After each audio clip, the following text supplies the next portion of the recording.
எம்மாடி புது மருமவள சொல்லுங்க தே. நல்லா கேட்டுக்க. இனி எல்லா வேலையும் நீ தான் செய்யணும். அதுக்கப்புறம் யார் யாருக்கு என்னென்ன பிடிக்குதோன்னு பார்த்து பார்த்து சமையல் செஞ்சு அவங்கள நல்லா பாத்துக்கிட வேண்டியது உன் கடமை. சரிங்க தே. பாத்திரத்தை கழுவிரு, துணியை வாஷிங் மிஷின்ல போட்டுறாதம்மா, அழுக்கா இருக்கும் பாத்துக்க. அதனால கையாலே நல்ல பிரஷ் போட்டு துவைச்சிரேனுமா. சரிங்க தே. அதுக்கப்புறம் மறந்துட்டேனே, நல்ல சுருக்குன்னு மீன் குழம்பு வச்சு மீன் பொரிச்சிரேனுமா. சரிங்க தே. ஒரு வழியா புது மருமக தலையில எல்லாத்தையும் கெட்டியாச்சு. என் முவ என் காலையில இருந்தே போன் பண்ணல, என்ன ஏதுன்னு போன் பண்ணி கேப்போம். மக்களே ஏமா காலையில இருந்து போன் அடிக்கல? இவ்வளவு நேரம் வீட்டுல ஒரே வேலைம்மா, அதான் போன் பண்ண முடியல. கல்யாணம் முடிச்சு போகும்போதே உன்ட்ட நான் என்ன சொல்லிவிட்டேன்? ஒரு வேலையை பார்க்கணும்னு சொன்னோம்ல, எல்லா வேலையும் இழுத்து போட்டுட்டு செஞ்சிட்டு இருக்கியா? உனக்கும் உன் புருஷனுக்கு மட்டும் சோத்த பங்கு துணியை துவை.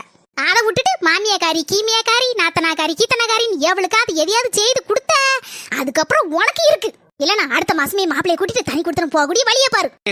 அப்ப அடுத்த மாசம் நானும் தனி கொடுத்தனும் போயிரவா?